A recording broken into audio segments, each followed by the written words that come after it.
What is up, and welcome back to another episode of Blood and Beer, the show where we talk blood sport and we drink beer. I'm your host, Matt, and as always, we got some MMA to talk. We're recapping UFC Paris, going over that 6.5-hour card overseas, and then we're going to be playing matchmaker, looking at what's next for some of these fighters, and feel-good story at the end of this for you, involving a UFC vet, and then we'll just look ahead at what's happening next week with the UFC 307 and some other things. First off, the beer we're sipping on. It's an Oktoberfest from the Great Lakes Brewing Company. I've already had a few. They suck. It's just all we got in the house. Got to stay loyal to the show. So we'll be sipping on this episode. All right, but yeah, UFC Paris. It was a fun card. A lot of fun finishes, good fights. Just took forever. I don't know if it was the amount of fights on it or what it was, but it opened up with Chris Duncan versus Balaji Oki. In this fight, these guys were swinging big at the beginning. And then as soon as Chris Duncan, they get into a clinch. They've taken each other down a few times in some sloppy grappling, but then they get into a clinch. Chris Duncan jumps the gilly, gets the tap out, puts him out cold actually, lets go of him and is telling the ref, hey, he's out. Like, let's go of him, and Oki's just laying on him asleep. So goodness gracious. Missed that fight, but Chris Duncan gets a first round guillotine and then calls out his teammate Dustin Poirier. He says, oh, fuck, what is it? Like, you're silly if you don't jump the gilly or something. It was funny.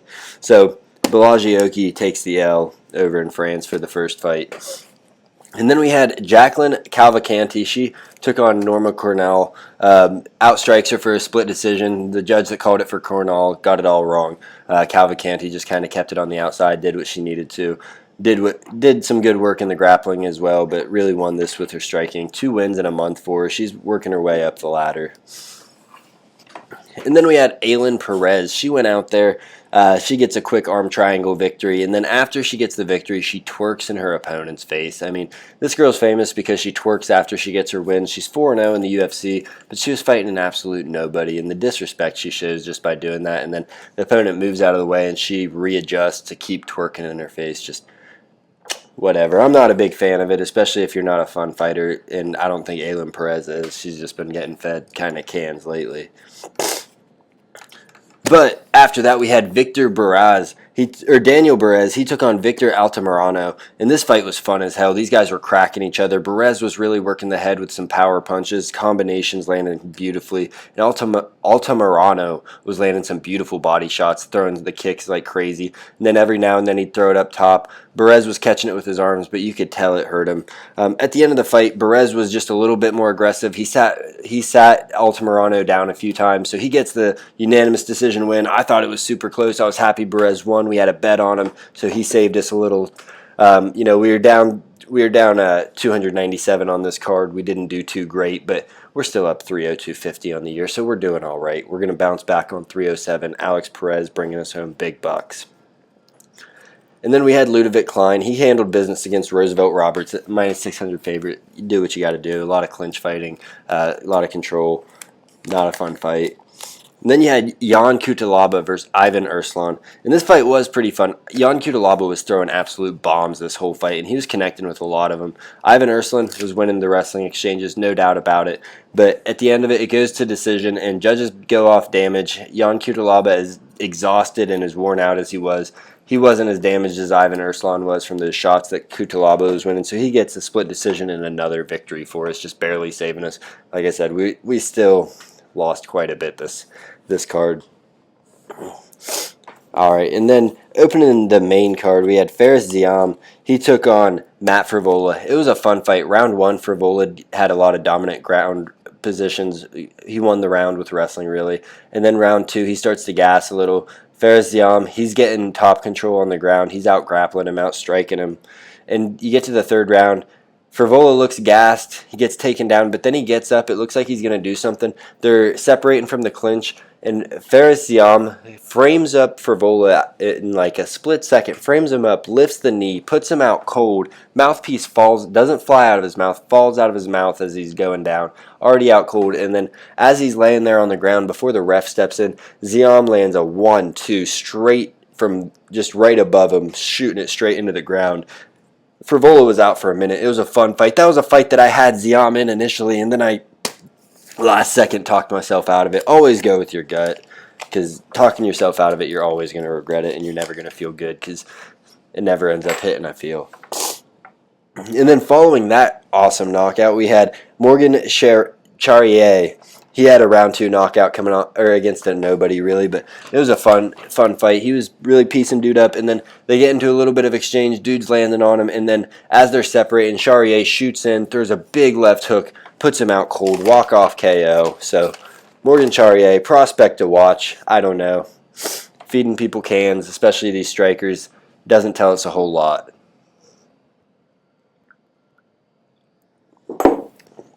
And then we had Brian Battle take on Kevin Doucette. And man, this fight had it all, buddy. A lot of clinch work in round 1. Battle was holding him up against the fence. It wasn't a great first round. Round 2, though, they start trading shots.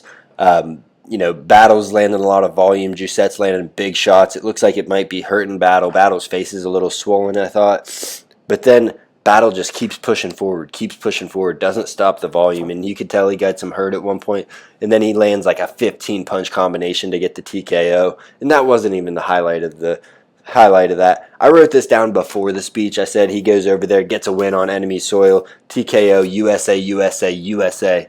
Brian Battle takes it one step further. He gets on the mic. He starts talking shit to the French fans. I loved it right away. He says, "You're out of your fucking mind if you think the Butcher's losing a fight to a Frenchman. A fist fight to a Frenchman? Not a chance." I loved it. I loved the cockiness. I loved the heel turn by Brian Battle. Very WWE-esque. It was a great move.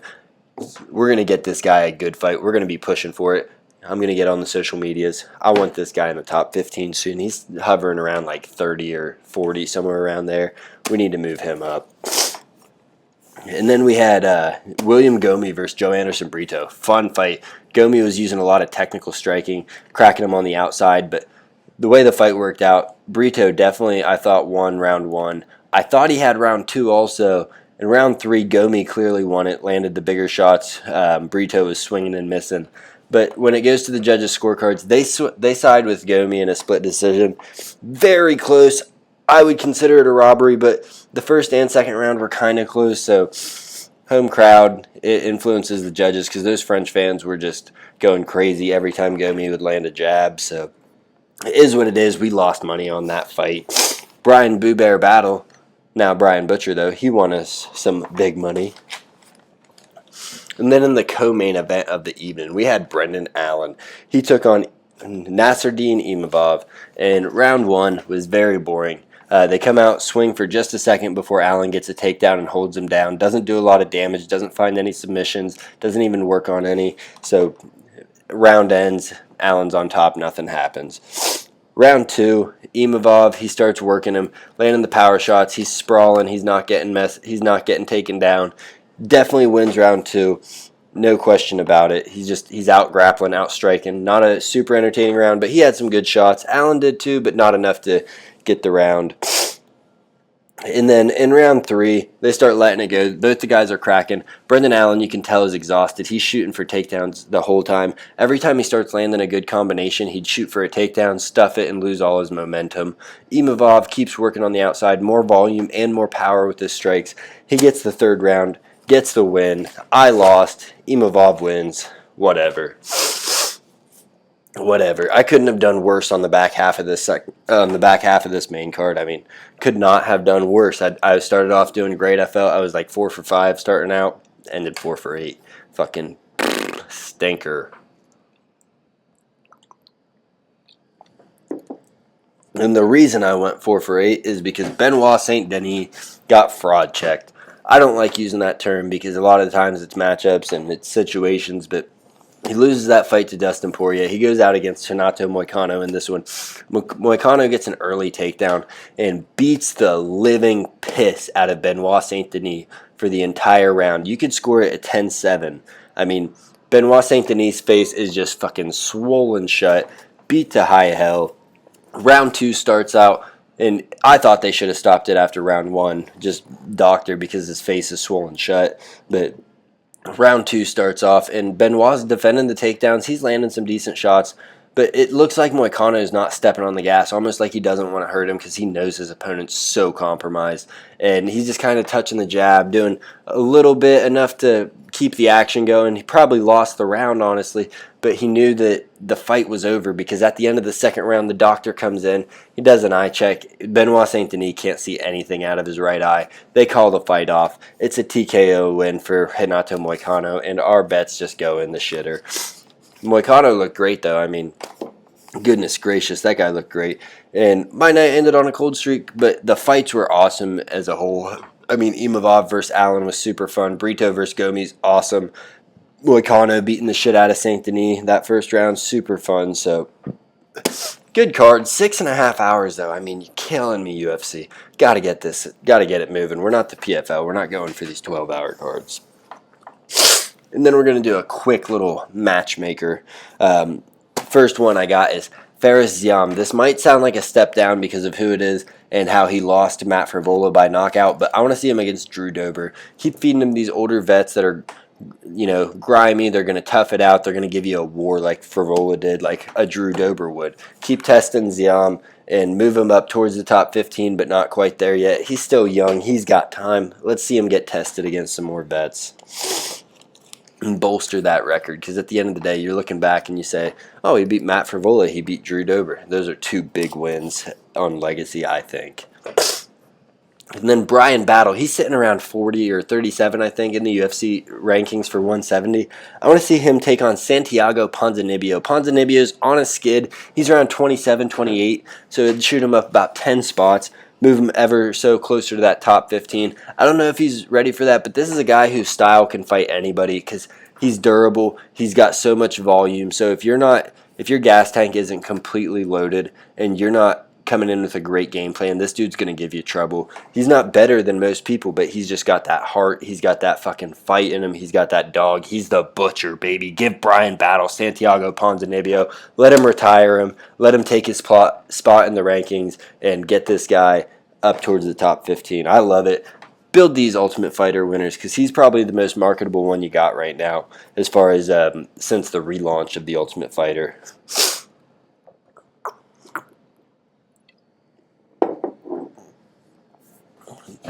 All right, and then for goodness gracious, for Nasruddin Imavov,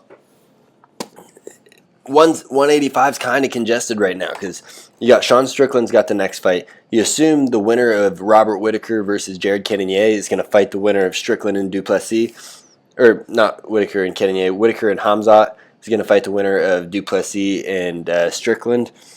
So what's next for him? Well, Imavov's got two options. He can fight Caio Borralho in a title eliminator and wait even longer and just sit on the sidelines, kind of try to stagger that fight right in between where he can wait out enough. He only needs that one for a title shot. Or he can go ahead and fight the winner of Hamzat and Robert Whittaker. Real step up in competition. He'd get fucking smoked by Hamzat, and I don't know how it'd go with Whittaker. Styles make matchups. I don't think Whittaker's going to get smoked by Hamzat, but Imavov, I think, would get fucking wrecked. But I think he should fight Caio Borralho in a title eliminator. It'd just be about a year and a half from now when he'd get that shot. So he'd have to maybe say, oh, I'm getting surgery, fight in 9 months, and then, yeah, going to have to stagger that.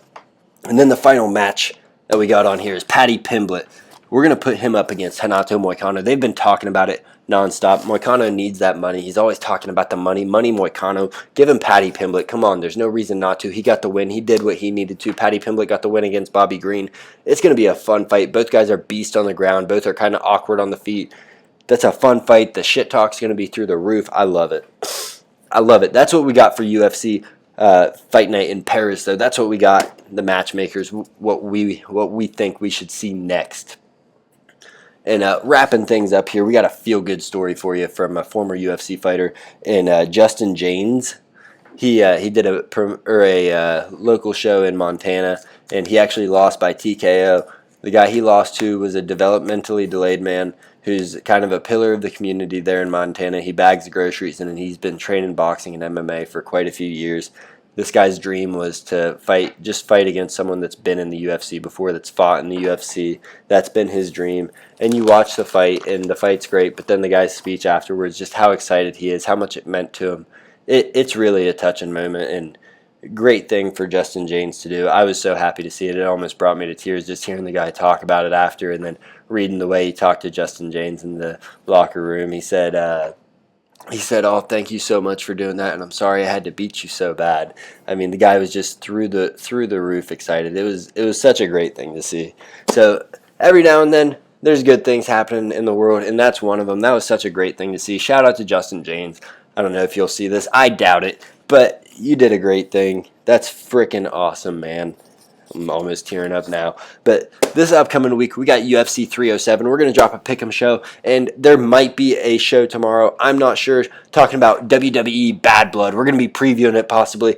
I'm pumped for it. Jey Uso's got the Intercontinental title. Cody and Roman teaming up against the new Bloodline. It's a fun card. Are we going to see Joe Hendry? Are we not? I don't know.